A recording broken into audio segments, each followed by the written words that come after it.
विश्वका सबै राजदूत र काउन्सिलरहरूलाई बोलाएर कसरी लाखौं नेपाली युवाहरूको हित संरक्षण गर्न सकिन्छ भन्ने बारेमा गम्भीर छलफल र केही निष्कर्षहरू निकालिएको छ र मलाई विश्वास छ त्यसले विदेशमा रहेका नेपाली युवाहरूलाई नयाँ ऊर्जा प्रदान गर्नेछ, नयाँ सुरक्षा र नयाँ आत्मसम्मानका साथ अगाडि बढ्न प्रेरित गर्नेछ। हामीले नेपालको शान्ति प्रक्रिया जो धेरै आधारभूत कुराहरू हामीले सफलतापूर्वक सम्पादन गरिसकेका छौं, तर बाँकी काम सक्न पनि अन्तर्राष्ट्रिय समुदायको सहयोग चाहियो भनेर मैले अपिल गर्नु छ र त्यो सभामा मैले नेपालका युवाहरूको भाग्य भविष्यको बारेमा पनि सम्बोधन गर्ने तयारी गरेको जानकारी पनि म तपाईहरुलाई दिलाउन चाहन्छु। त्यहीबाट सिधै चीन भ्रमणमा जाँदा नेपाल र चीनको द्विपक्षीय सम्बन्धलाई अझ विकसित गर्ने, आपसी सहयोगलाई विकसित गर्ने, भौतिक पूर्वाधार, इनर्जीको सेक्टर, नाका नयाँ खोल्ने, कृषि, शिक्षा, स्वास्थ्य लगायतका क्षेत्रमा समझदारी बनाउने कोसिस भइरहेको जानकारी पनि म तपाईहरुलाई गराउन चाहन्छु। खास गरी कृषिमा आधारित उद्योगहरू स्थापना गर्ने कुरा चाहिँ विशेष प्राथमिकतामा रहेको पनि जानकारी गराउन चाहन्छु। अन्त्यमा युवा उद्यमशीलतालाई प्रवर्धन र प्रोत्साहन गर्ने उद्देश्यले आयोजना गरेको यस महत्त्वपूर्ण सम्मेलनले निकालेका निष्कर्षहरूलाई सरकारको तर्फबाट कार्यान्वयन गर्ने प्रतिबद्धता व्यक्त गर्दै नेपाली युवाको सर्वाङ्गीण विकास गर्दै हरेक क्षेत्रमा युवाको सार्थक सहभागिताका लागि सरकारले रणनीतिक रूपमा काम गर्दै आएको छ। यसै सन्दर्भमा चालू आर्थिक वर्ष 80-81 लाई युवा उद्यमशीलता वर्षको रूपमा मनाउने घोषणा गरेको कुरा यहाँहरू सबैलाई पहिले नै अवगत नै छ। नेपाली युवालाई स्वदेशमा भविष्य देखाउनका निम्ति सहुलियतपूर्ण कर्जा सहजीकरण, युवा मैत्री लगानी वातावरण निर्माण, स्टार्टअप, नवप्रवर्धन र उद्यमशीलतालाई प्राथमिकतामा राखिएको छ। यसपटक सकारात्मक परिणाम निकाल्नका निम्ति युवाको उत्साह र सहभागिताको पनि उत्तिकै आवश्यकता रहेको छ। 78 अनुसार त्यस्ता युवाको जनसङ्ख्या 1,24,00,000 अर्थात् 42.56% रहेको छ। युवाको विकास भन्नु नै मूलभूत रूपमा समाज र देशको विकास हो भन्ने यो तथ्याङ्कले प्रष्ट देखाउँछ। युवा जनसङ्ख्या उच्च रहेको यो समय जनसङ्ख्याको लाभांशको दृष्टिले विशिष्ट अवस्था हो र यो अवस्था सधैँ रहन्छ भन्ने छैन। भोलि यो परिस्थितिमा फेरबदल आउने करिब निश्चित छ। जनसाङ्ख्यिक लाभ्यांश नगुमाउँदै युवाको सर्वाङ्गीण विकासका निम्ति हामीले प्राथमिकताका साथ ध्यान केन्द्रित गर्नुपर्ने अवस्था छ। दिगो विकास लक्ष्य योजना आएको प्रतिवेदन, राष्ट्रिय युवा नीति र सरकारले निर्दिष्ट गरेको योजना र कार्यक्रमलाई समयानुकूल बनाउँदै नेपाली युवालाई भोलिका उत्तराधिकार मात्र होइन वर्तमानका हिस्सेदार बनाउने कुरामा सरकार सम्पूर्ण रूपले प्रतिबद्ध रहेको जानकारी गराउन चाहन्छु। यस सम्मेलनले युवाहरूको चौतर्फी विकासमा महत्त्वपूर्ण योगदान दिनेछ भन्ने विश्वास पनि व्यक्त गर्दछु। हामीले एकातिर युवामा रहेको ज्ञान, सिप, दक्षता, क्षमता र अनुभवलाई सदुपयोग गर्दै राष्ट्र निर्माणमा परिचालन गर्नु परेको छ भने अर्कोतिर युवाहरूलाई देशभित्रै आशा, भरोसा र सपना जागृत गराउनु पर्ने जिम्मेवारी छ। विदेशमा रहेका लाखौं नेपाली युवाहरूको भविष्यबारे नसोचिकन देशको परिवर्तन, विकास र रूपान्तरण सम्भव छैन। त्यसैले यसपटक के गरी उनीहरूको हितको रक्षा हुन सक्दछ, के गरी उनीहरूको सुरक्षा र आत्मसम्मान कायम हुन सक्दछ र कसरी देशभित्रै रोजगारी सृजना गर्न सकिन्छ, सरकार त्यो दिशामा गम्भीरतापूर्वक लागिरहेको जानकारी गराउन चाहन्छु। यहाँहरूलाई पक्कै जानकारी भइसक्यो होला, विदेशमा रहेका युवाहरूको संरक्षण र आत्मसम्मानलाई अभिवृद्धि गर्ने उद्देश्यले पहिलो पटक नेपालमा नेपाली युवाहरूको संख्या रहेका विश्वका सबै राजदूत र काउन्सिलरहरूलाई बोलाएर कसरी लाखौं नेपाली युवाहरूको हित संरक्षण गर्न सकिन्छ भन्ने बारेमा गम्भीर छलफल र केही निष्कर्षहरू निकालिएको छ र मलाई विश्वास छ त्यसले विदेशमा रहेका नेपाली युवाहरूलाई नयाँ ऊर्जा प्रदान गर्नेछ, नयाँ सुरक्षा र नयाँ आत्मसम्मानका साथ अगाडि बढ्न प्रेरित गर्नेछ। वर्तमान सरकारले सामाजिक न्यायको क्षेत्रमा महत्त्वपूर्ण प्रयास अगाडि बढाएको पनि मलाई लाग्छ तपाईँ युवा साथीहरूले नोट गर्नुभएकै होला। मैले यो पटक प्रधानमन्त्री भएको केही महिनापछि नै विदेशमा रहेका लाखौं नेपाली युवाहरूलाई सम्बोधन गर्ने उद्देश्यले सामाजिक सुरक्षा कोषमा आबद्ध गर्ने घोषणा गरिएको थियो सरकारको तर्फबाट। अहिलेसम्म आउँदा झन्डै 3.5 लाख विदेशमा रहेका नेपाली युवाहरू त्यो कोषमा आबद्ध भइसकेका छन् र केही समयभित्र 25 लाख युवाहरू त्यसमा आबद्ध हुने विश्वास गरिएको छ। र भर्खरै देशभित्रै अनौपचारिक क्षेत्रमा कार्यरत श्रमिकहरू र स्वरोजगारमा रहेका श्रमिकहरूलाई पनि त्यो कोषमा आबद्ध गर्ने घोषणा भएको छ। त्यस्ता युवाहरूको संख्या झन्डै 40 देखि 50 लाख रहेको छ र यसबाट सामाजिक सुरक्षाको क्षेत्रमा, सामाजिक न्यायको क्षेत्रमा एउटा महत्त्वपूर्ण योगदान पुग्ने विश्वास सरकारले लिएको छ। नेपाली युवाको सर्वाङ्गीण विकास गर्दै हरेक क्षेत्रमा युवाको सार्थक सहभागिताका लागि सरकारले रणनीतिक रूपमा काम गर्दै आएको छ। यसै सन्दर्भमा चालू आर्थिक वर्ष 80-81 लाई युवा उद्यमशीलता वर्षको रूपमा मनाउने घोषणा गरेको कुरा यहाँहरू सबैलाई पहिले नै अवगत नै छ। नेपाली युवालाई स्वदेशमा भविष्य देखाउनका निम्ति सहुलियतपूर्ण कर्जा सहजीकरण, युवा मैत्री लगानी वातावरण निर्माण, स्टार्टअप, नवप्रवर्तन र उद्यमशीलतालाई प्राथमिकतामा राखिएको छ। यसपटक सकारात्मक परिणाम निकाल्नका निम्ति युवाको उत्साह र सहभागिताको पनि उत्तिकै आवश्यकता रहेको छ। यसको लागि म सम्पूर्ण नेपाली युवालाई विशेष रूपले पहल कदमी लिन हार्दिक अपील गर्न चाहन्छु। 7 दशक लामो सङ्घर्षपछि संविधान सभाबाट जारी भएको संविधानले शिक्षा, स्वास्थ्य र रोजगारीलाई नागरिकको मौलिक हकको रूपमा ग्यारेन्टी गरेको छ। यही यथार्थलाई आत्मसात गर्दै सरकारले संघीय शिक्षा ऐन, संघीय निजामती सेवा ऐन लगायतका महत्त्वपूर्ण ऐन संसदमा प्रस्तुत गर्ने अन्तिम निर्णय गरिसकेको छ। यी ऐनहरूको निर्माणले संविधान प्रदत्त मौलिक हकको कार्यान्वयन सहित संघीय लोकतान्त्रिक गणतन्त्रलाई सुदृढ र कार्यान्वयन गर्न महत्त्वपूर्ण योगदान पुग्नेछ। यहाँहरूलाई थाहा भयो, अघि नै महासचिवले यहाँ जानकारी पनि गराइ नै सक्नुभयो। आज म संयुक्त राष्ट्रसङ्घको महासभामा सहभागी हुनको निम्ति, सम्बोधन गर्नको निम्ति संयुक्त राज्य अमेरिकाको न्युयोर्कतिर जाँदैछु र त्यहाँ थुप्रै कार्यक्रममा मेरो सहभागिता छ। यो पटक हामी एलडीसी लिस्ट डेभलप कन्ट्रीको चेयरम्यान पनि नेपाल हो। 47 वटा अति कम विकसित देशको चेयरको हैसियतले पनि मैले यो पटक अमेरिकामा संयुक्त राष्ट्रसङ्घको महासभालाई सम्बोधन गर्नु छ। त्यसै गरी क्लाइमेट चेन्जको विषयमा विशेष रूपले, किनकि नेपाल सबभन्दा बढी भल्नरेबल, सबभन्दा बढी जोखिममा छ। हिमालय पर्वत श्रृङ्खला पग्लिँदै गएर सेता हिमालहरू काला हुने प्रक्रियाले खालि नेपाल र यस क्षेत्रमा मात्रै होइन, विश्वकै मानव जातिको निम्ति निकै नै जटिल र चुनौतीपूर्ण अवस्था भएको बारे पनि मैले त्यहाँ सम्बोधन गर्नु छ भने। अनि हामीले नेपालको शान्ति प्रक्रिया, जो धेरै आधारभूत कुराहरू हामीले सफलतापूर्वक सम्पादन गरिसकेका छौँ, तर बाँकी काम सक्न पनि अन्तर्राष्ट्रिय समुदायको सहयोग चाहियो भनेर मैले अपिल गर्नु छ। र त्यो सभामा मैले नेपालका युवाहरूको भाग्य भविष्यको बारेमा पनि सम्बोधन गर्ने तयारी गरेको जानकारी पनि म तपाईहरुलाई दिलाउन चाहन्छु। त्यहीबाट सिधै चीन भ्रमणमा जाँदा नेपाल र चीनको द्विपक्षीय सम्बन्धलाई अझ विकसित गर्ने, आपसी सहयोगलाई विकसित गर्ने, भौतिक पूर्वाधार, इनर्जीको सेक्टर, नाका नयाँ खोल्ने, कृषि, शिक्षा, स्वास्थ्य लगायतका क्षेत्रमा समझदारी बनाउने कोसिस भइरहेको जानकारी पनि म तपाईहरुलाई गराउन चाहन्छु।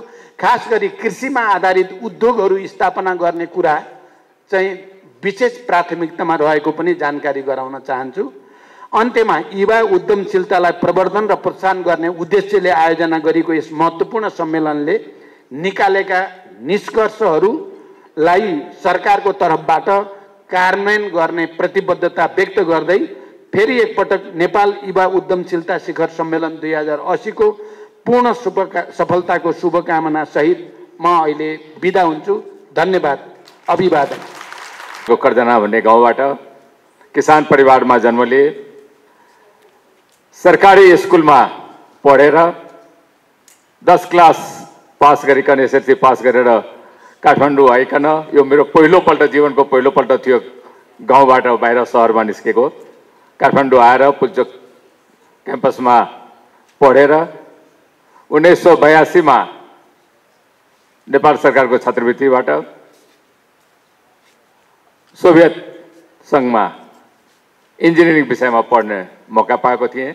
म जीवनमा कहिले न कम्प्युटर देखेको थिएँ न टिभी देखेको थिएँ।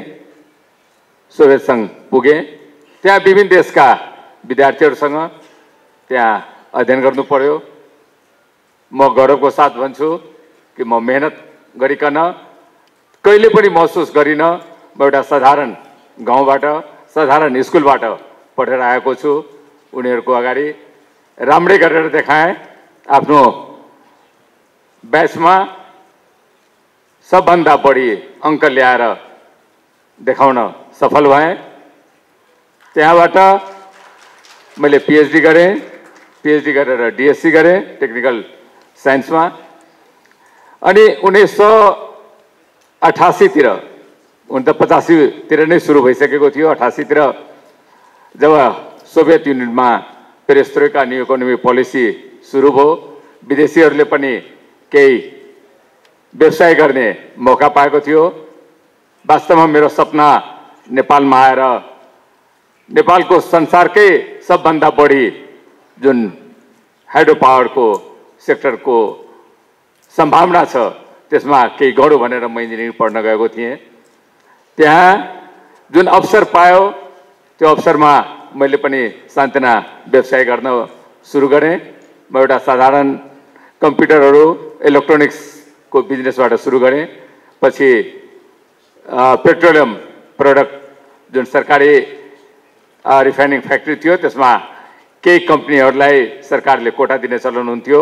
म रसियामा क्रुड ओइल किन्थेँ, बेलारुसमा रिफाइन गर्थेँ र युरोपमा diesel, petrol, aviation oil, fuel oil यिनीहरू बेच्ने गर्थेँ। त्यो पछाडि म रियल एस्टेटमा आएँ, संसारको सबभन्दा ठुलो इलेक्ट्रोनिक मल बनाएँ। त्यसै गरेर त्यहाँका सरकारले प्राइभेटाइजेसन गर्दाखेरि त्यहाँका सबभन्दा ठुलो हेभी इक्विपमेन्ट्स जो लोडर्स, एक्सकेभेटर्स, बुलडोजर्स बनाउँछ त्यो फ्याक्ट्री प्राइभेटाइज गर्दाखेरि हामी करिब 90% त्यहाँका ओनरसिप लिन पायौँ। अहिले झन्डै 10,000 भन्दा बढी मान्छेहरू यी हाम्रा फ्याक्ट्रीहरूमा काम गर्छन्। यो सबै मैले किन भनिरहेको छु त, एउटा कुरा, यहाँ उद्यमशीलतामा लाग्नुभएका युवा साथीहरू हुनुहुन्छ, तपाईहरूलाई आत्मविश्वास दिलाउनको लागि हो। जब साधारण गाउँबाट साधारण स्कुलबाट कहिले कम्प्युटर नदेखेको कहिले टिभी नदेखेको विद्यार्थी गएर जब अरू देशमा गएर त्यति गर्न सक्छन् भने तपाईँ हामी आज यति राम्रो विद्यालयहरूमा पढेका, युनिभर्सिटीहरूमा अध्ययन गरेका, इन्टरनेटको जमानामा विश्व नै सानो घर भइसकेका हामी युवाहरू आज के हेरेर बस्ने त? हामी गर्न सक्दैनौँ, गर्न सक्छौँ। त्यो आत्मविश्वास दिलाउनको लागि हो। जब म अलिअलि पैसा कमाएँ, नेपाली पासपोर्ट लिएर जब बाहिर जान्थेँ, बाहिर जाँदाखेरि मसँगै मेरै अफिसकै डाइरेक्टरहरूलाई, म्यानेजरहरूलाई मैले लिएर जाँदाखेरि उनीहरूलाई वेलकम गरेर चाहिँ इमिग्रेसनमा पास गर्थ्यो। मलाई प्लिज वेट भनेर भन्थ्यो। कतिपल्ट लाज बनाउनको लागि जब किन रोक्यो भनेदेखि उसले नेपालको प्रति चाहिँ एकदमै माया रहेछ, नेपाल देश कस्तो राम्रो छ, यो छ भनेर सोध्नको लागि रोकेको भनेर आफ्नो इज्जत बचाउँथेँ। तर म त्यो बेलामा एउटै कुरा के बुझ्थेँ भने मेरो देश गरिब हो र मेरो देश गरिब भएको हुनाले म व्यक्तिगत रूपमा जस्तो जेसुकै भए पनि मेरो देशकै इज्जत अनुसार मेरो इज्जत हुने हो। यो भाव जब आयो, मैले सधैँ भने गरेको हुन्छु कि व्यक्तिगत सफलताको जुनसुकै उचाइमा पुगे तापनि यदि देश समृद्ध भएन भने त्यो व्यक्तिगत सफलताको कुनै महत्त्व हुँदैन। त्यसकारण देशलाई समृद्ध बनाउनु पर्छ, देशलाई धनी बनाउनु पर्छ। यो 21औं शताब्दी हो, 22औं शताब्दी हो या व्यवसायको शताब्दी हो। पैसाले मात्रै समृद्धताको गणना गरिन्छ। त्यसकारण देशलाई आर्थिक रूपमा समृद्ध बनाउनु पर्यो। त्यो समृद्ध बनाउनको लागि मैले विभिन्न देशमा, विभिन्न क्षेत्रमा, विभिन्न पेसा गरेर बसिरहेका नेपालीहरूलाई एकबद्ध भएर सामूहिक रूपमा हामीले नेपाललाई केही गर्नुपर्छ। जबसम्म हामीले नेपाललाई समृद्ध बनाउन सक्दैनौँ, हामी बाहिर बसेर जुनसुकै देशका नागरिकता लिए पनि, जुन देशमा बसे तापनि, जस्तो ठुलो व्यवसाय गर्दा पनि, जस्तो ठुलै पद लिँदा पनि हाम्रो कुनै महत्त्व हुँदैनन् भन्ने भावनाले गैर आवासीय नेपाली अभियान सुरु गरियो 2003 मा। र हामी आज गौरवको साथ भन्न सक्छौँ नेपालीहरू आर्थिक रूपमा, मानसिक रूपमा, बौद्धिक रूपमा नेपाललाई समृद्ध बनाउन सक्ने क्षमता राखिसकेका छन्। संसारको कुनै पनि देश, कुनै विदेशीले आएर बनाइदिएको कुनै इतिहास छैन। प्रत्येक देश त्यहाँको नागरिकले नै बनाउँछ। आज नेपालीहरूले सङ्कल्प गरिदियो भने म नेपाललाई बनाउन सक्छौँ भनेदेखि नेपाल छोटो समयमा समृद्ध नेपाल हुन्छन्। नेपाल जस्तो सुन्दर देश, नेपाल जस्तो राम्रो देश, नेपाल जस्तो आध्यात्मिक देश संसारमा कहीँ पनि छैनन्। ट्रिलियनौं डलर खर्च गरेर नेपाल जस्तो सुन्दर देश कहीँ बनाउन सक्छन्? सक्दैनन्। तर आर्थिक रूपमा हामी कमजोर भएको हुनाले आत्मबल पनि हाम्रो कमजोर भएर गएको छ। आज हामी विभिन्न देशमा गएर युवाहरूलाई पठाएर केमा कुरा भइरहेको छ भने सारा समाज, सारा देश, सारा सञ्चार माध्यम पनि केमा लागिरहेका छौँ भने कुन देशमा गएर सुरक्षित वैदेशिक रोजगारी, हाम्रो कति तलब दिने हो, हामी त्यहाँ गएर वैदेशिक रोजगारमा कसरी सुरक्षित हुने हो, हामी कहिले पनि सोचेका छैनौँ। हामीले नेपालमा विदेशीहरूलाई कसरी रोजगार दिने, उनीहरू यहाँ कसरी सुरक्षित हुन्छ, उनीहरूको तलब हामी कति दिने, त्यो कुरा कहिले सोचेका छौँ? जबसम्म त्यो कुरा हामी सोच्दैनौँ, हामी परदेशमा गएर, विदेशमा गएर काम गर्ने हो र त्यहीँको सरकारसँग हाम्रो तलब बढाइदेऊ, हामीले सुरक्षित बनाइदेऊ भन्ने हो भने हामी कसरी अगाडि बढ्न सक्छौँ? त्यसकारण युवा साथीहरू संसारको जुनसुकै देशमा गए तापनि अप्ठ्यारो सबै ठाउँमा छ। खुन पसिना सबै ठाउँमा बगाउनु पर्छ। त्यो खुन पसिना नेपालकै लागि बनाउनु भयो भने तपाईँ हामी सबैजना खुसी पनि हुन्छौँ, स्वाभिमानी पनि हुन्छौँ र हामी आफ्नो सम्मान विश्वमा पाउँछौँ। त्यसकारण कुनै पनि देशमा सरकारले मात्रै सबै कुरा गरिदिएको छैन, प्राइभेट सेक्टरले मात्रै सबै कुरा गरिदिएको छैनन्। कतिजनाले रोजगारी दिन सक्छ? धेरै दियो भने 40%, 50%, त्योभन्दा बढी दिन सक्दैनन्। बाँकी के गर्ने त? बाँकी हामी सबै आफ्नै उद्यममा लाग्नुपर्छ। तपाईँ हामी आज नेपालमा पुँजीको अभाव हुन सक्छ एकजनालाई, तर सामूहिक रूपमा पुँजीको अभाव हुँदैनन्। विश्वासको खाँचो छ। हाम्रा युवा साथीहरूले, मैले जब व्यवसाय सुरु गरेँ मसँग जम्मा $600 थियो। मैले साथीहरूसँग केही मागेर पहिलोपल्ट बाहिर जाँदाखेरि $2000 लिएर बाहिर गएको थिएँ। तपाईँहरू पनि आफ्नो साथीहरूसँग केही सापट, केही व्यवसायका सहभागिताको रूपमा पैसा जम्मा गर्न सक्नुहुन्छ। पैसै आज प्रब्लम होइन, मनोबल प्रब्लम हो, इन्टेन्सन प्रब्लम हो, मेहनत गर्ने कुरा प्रब्लम हो। मानिसको जीवनमा सफलता सफलता सफलता भन्छौँ हामी। पढेर मात्रै सफलता भएको भए सायद हाम्रा प्रोफेसर साहबहरू जो हामीलाई सिकाइराख्नु भएको छ उहाँहरू मात्रै धनी हुन्थ्यो होला। किन विद्यार्थीहरू धनी भइदिन्छ? उद्यमशीलताले, त्यो क्रिएसनले, उहाँले सिकाएका कुराहरूलाई तपाईँले व्यवहारमा लगाउनुहुन्छ। त्यसकारण यो सफलताको भनेर, सुनेर, पढेर मात्रै हुँदैन, गरेर मात्रै हुन्छ। त्यसकारण पढ्नुहोस्, सुन्नुहोस्, तर गर्नमा पछाडि नपर्नुहोस्। सफलताको मैले भन्ने गरेको हुन्छु 3टा पिलर हो मेन, जसमा 2टा तपाईसँग छ। एउटा आउँछ मेहनत, इमानदारिता र भाग्य, जसलाई हामी अवसर भन्छौँ, अपर्च्युनिटी भन्छौँ। मेहनत कसैले पनि मलाई मेहनत गर्नबाट रोक्न सक्दैनन्। म के गर्छु नि, म धेरै केही दिन मेहनत गरेँ, पछि गएर केही पनि पाइएन अनि फेरि घर बसेर हुँदैनन्। डेडिकेसन जुन भन्छु, लगातार मेहनत गर्नुपर्छ। इमान्दारिता त मलाई बेइमान हुन कसैले पनि बाध्यता गर्न सक्दैनन्। म इमान्दार हुनुपर्छ। म इमान्दार भएर दुःख पाएँ भन्ने पनि कति साथीहरूले भन्ने गरेको हुन्छ। कति दिन इमान्दार भन्ने केही नियम छ र? 2 वर्ष इमान्दार हुने कि 4 वर्ष इमान्दार हुने? जीवनभर इमान्दार हुनुहोस्। अनि अपर्च्युनिटी जुन चाहिँ हामीले लक भन्ने गरेको हुन्छौँ, भाग्य भन्ने गरेको हुन्छौँ, त्यो आउँछ। त्यो पहिला खोला जस्तो हुन्थ्यो, हेर्नुहोस्, भाग्य यो अवसरहरू ठाउँमा जम्मा भएर आउँथ्यो, त्यसले कसैले लिन्थ्यो। अहिले नदी जस्तो बगिरहेको छ सारा संसारमा, त्यो बगिरहेको छ। तपाईँ जुन बेलामा लिन सक्नुभयो, भएन भने यो बगेर जान्छ। त्यसकारण नेपाल पनि त्यो नदीको, अवसरको नदीको भाग हो। नेपालमा अवसर छैन, बाहिर मात्रै अवसर छ भनेर कोही ठान्छ भने होइन। नेपालमा पनि अवसर छ। हामीले नेपालमा अवसर नखोजिकन एयरपोर्टमा गएर विदेशमा गएर अवसर खोज्न थाल्छौँ। नेपालकै भूमिमा, नेपालभित्रै जब अवसर खोज्न थाल्छौँ अनि उद्यमशीलताको, त्यसैको नाम उद्यमशीलता हो। र तपाईँहरूले जीवनमा सफल भएर छाड्नुहुन्छ।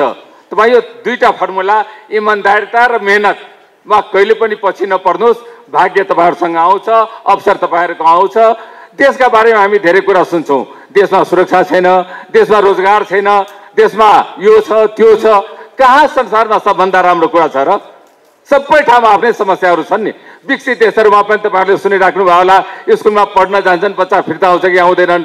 डिपार्टमेन्टल स्टोरमा तपाईँ सामान किन्न गएको हुन्छ, त्यही गोली ठोकेर कतिलाई मारिदिएको हुन्छ। सबै ठाउँमा समस्या छ। तर धनी देश भइसके पछाडि कहीँ केही कुराहरू सानो कुरा भए पनि, ठुलो कुरा भए पनि सानो कुरा हुन्छ त्यसको। हाम्रो जस्तो गरिब देशमा सानो कुरा भए पनि ठुलो कुरा बनाइदिएको हुन्छ। म युवा साथीहरूलाई एउटा के भन्न चाहन्छु भने, तपाईहरू राजनीतिमा लाग्नुपर्छ। हेर्नुहोस्, राजनीति भनेको एउटा इन्ट्रेस्टको विषय हो, फुर्सद भएको बेलामा लाग्ने हो। जीवन त्यसैमा नबिताउनुहोस्। यदि राजनीति गर्नुहुन्न भने, राजनीति गर्नुहुन्छ भने राजनीतिमै लाग्नुहोस्, तर उद्यमशीलतामा लाग्नुहुन्छ। यहाँ मैले बुझेको अनुसार उद्यमी गर्ने साथीहरू जम्मा हुनु भएको छ। तपाईँहरूले फुर्सद भएको बेलामा राजनीतिमा लाग्नुहोस्। अरू समय पुरै आफ्नो उद्यमलाई दिनुहोस्। जबसम्म पुरै समय तपाईँले दिनुहुन्न, त्यो उद्यमशीलतामा कुनै सफलताको अलिकति पनि सम्भावना हुँदैनन्। यो कुरा जब तपाईँ मनन गर्नुहुन्छ तब अवश्य अगाडि बढ्नुहुनेछ। र अर्को कुरा एउटा के ध्यान दिनुहोस् भनेदेखि, सामाजिक कार्यमा लाग्नुहोस्। सामाजिक कार्यले हामीलाई अनुशासित बनाउँछ। जब अनुशासित बनाउँछ, हामी गलत काम गर्नबाट डराउँछौँ। सामाजिक कार्यमा गर्छौँ भनेदेखि हामीलाई के भन्छ भने, अरूले पनि हेरिरहेको होला, अरूले पनि मलाई देखिरहेको छ, के भन्छ, यो कुराले हामीलाई गलत काम गर्नबाट बचाउँछ। त्यसकारण म उद्यमी साथीहरूलाई के विश्वास दिलाउन चाहन्छु भने, नेपाल अवसर भएको देश हो। यहाँ धेरै हतोत्साहित नहुनुहोस्। हामी धेरै कुराहरू के गर्छौँ भने सोर्स फोर्स आदि इत्यादिमा धेरै लाग्दो रहेछौँ। त्यो पनि होइन। उद्यमशीलतामा किन सोर्स चाहिन्छ? उद्यमशीलतामा क्रिएसन चाहिन्छ, इनोभेसन चाहिन्छ। र आजकलको युगमा तपाईँ कुनै पनि क्रिएसन यहाँ गर्नुहोस्, इनोभेसन यहाँ गर्नुहोस्, मार्केट ग्लोबलाइजेसन भइसक्छ। ग्लोबलाइजेसन कुरालाई लोकलाइजेसन गर्ने होइन, लोकल कुरालाई ग्लोबलाइजेसन गर्ने हो। त्यसकारण नेपाल अवसर भएको देश हो। र कोही यदि विदेशै गइसकेको छ भने पनि हामी धेरै टाउको दुखाउनु पर्दैनन्। किन टाउको दुखाउनु पर्दैनन् भने ती विदेशमा गएका 99% नेपालीहरूले मेरो देश कस्तो अप्ठ्यारो अवस्थामा छ, मैले देशलाई कसरी बनाउन सक्छु भन्ने चिन्ताबाटै चिन्तन गरिरहेको हुन्छ। हेर्नुहोस्, तिनीहरू पनि त्यहाँ गएर म विदेशमै बस्छु, विदेशलाई नै बनाउँछु भनेर मात्रै बस्दैनन्। त्यसबाट त्यहाँबाट फर्केर आएका जुन हाम्रा नेपाली दाजुभाइ दिदीबहिनीहरू छन्, केही उद्यम सिकेर आएको हुन्छ, केही अनुभव लिएर आएको हुन्छ, केही पुँजी कमाएर आएको हुन्छ, तिनीहरूलाई नेपालमा कसरी अवसर दिने भन्ने बारेमा सरकार बढीभन्दा बढी सजग हुनुपर्छ। अहिले 21औं शताब्दीको सबभन्दा ठुलो दुश्मन भनेको गरिब र धनीहरूको बीचको खाल्डो हो। त्यो खाल्डो बढ्दै गइरहेको छ। नेपालमा त्यो खाल्डो कम होस् र त्यो खाल्डो कम गर्नको लागि मध्यमवर्गीय व्यवसायीहरूलाई अगाडि बढाउनुपर्छ। मध्यमवर्गीय व्यवसायी अगाडि बढाउनको लागि तपाईँ हामी जस्तै युवाहरूलाई, तपाईहरू जसरी उद्यमशीलतामा अहिले भर्खर हात हाल्नु भएको छ, जसरी अगाडि बढिराख्नु भएको छ, सरकारले त्यसमा बढीभन्दा बढी सजग भइकन खालि नीतिमा लेखेर मात्रै होइन, व्यवहारिक रूपमा तपाईहरूलाई हातमा हात मिलाएर सहयोग गरेर तपाईहरूले अलिकता अगाडि बढाइदियो भनेदेखि तपाईहरूले अरू साना जुन उद्यमीहरू छन् तिनीहरूलाई पनि सहयोग गर्नुहुनेछ। र यदि देशमा हामी वास्तवमै हार्मोनी चाहन्छौँ, एकअर्काप्रतिको सम्मान चाहन्छौँ, एकअर्काप्रतिको व्यवहार राम्रो होस् भन्ने चाहन्छौँ, हाम्रो बिचमा सुरक्षा चाहन्छौँ, हाम्रो बिचमा देशको इज्जत चाहन्छौँ भने मध्यम वर्गीय जति हामी बढाउँछौँ त्यति नै समाजमा हार्मोनी हुन्छ। त्यसकारण म मित्रहरूलाई एउटै कुरा भन्न चाहन्छौँ, तपाईँहरू आफूमा विश्वास गर्नुहोस्। तपाईहरू जब आफूमा विश्वास गर्नुहुन्छ भने तपाईहरूले सुरु गरेको कुराहरूमा सफलता पाउनुहुन्छ। अरूलाई हेरेर मात्रै होइन, जुन कुरा तपाईँले गरिराख्नु भएको छ अरूले त्यो त गरेको छैन नि, म पहिलो हो, म गर्न सक्छु। र तपाईँ जब गर्न चाहनुहुन्छ भने हात सहयोगी हातहरू तपाईँहरूसँग आउँछन् नै। सहयोगीहरू हात आयो भने म सुरु गर्छु भनेर प्रतीक्षामा नबस्नुहोस्, सुरु गर्नुहोस्। सहयोगी हातहरू आउँछन् र यसको लागि म युवा परिषदलाई, नेपाल सरकारलाई र खास गरेर आज यस्तो उत्साहित उद्यमी युवाहरूलाई विशेष धन्यवाद दिन चाहन्छौँ। तपाईहरू वास्तवमै नेपाल आमाप्रति ठुलो जिम्मेवारी महसुस गरिकन यो आमालाई म कसरी खुस राख्ने, यो आमालाई म कहिले कसरी हँसाइराख्ने भन्ने चिन्तनमा विलुप्त भएर त्यसैमा तपाईँ डुबेर जुन नेपाललाई म केही गरौँ भन्ने भावनाले अगाडि बढ्नु भएको छ त्यसमा पूर्ण रूपमा सफल हुनुहोस्। र जब तपाईँ सुरु गर्नुहुन्छ, जब तपाईँ लागिराख्नुहुन्छ सफल हुन्छ नै भने आत्मविश्वास लिएर अगाडि बढ्नुहोस्। यो उद्यमशीलता, उद्यमको सबै जति हामी नाम यसका दियौँ सबैको सफलता त्यसैमा भर पर्ने भएको हुनाले आजको यो शिखर सम्मेलनले तपाईँ हामी सबैमा एउटा आत्मविश्वास दियोस्, आत्मबल दियोस्, एकअर्कामा यस्तो सद्भाव दियोस् कि हामी नेपाललाई समृद्ध आफ्नै जीवनमा बनाउन सक्छौँ। हामीले बनाउनुपर्छ, हामी बनाएनौँ भने अरू कोही पनि बनाउँदैनन् भन्ने महसुस गरेर यहाँबाट जानुहोस्। यही मेरो शुभकामना छ। धन्यवाद।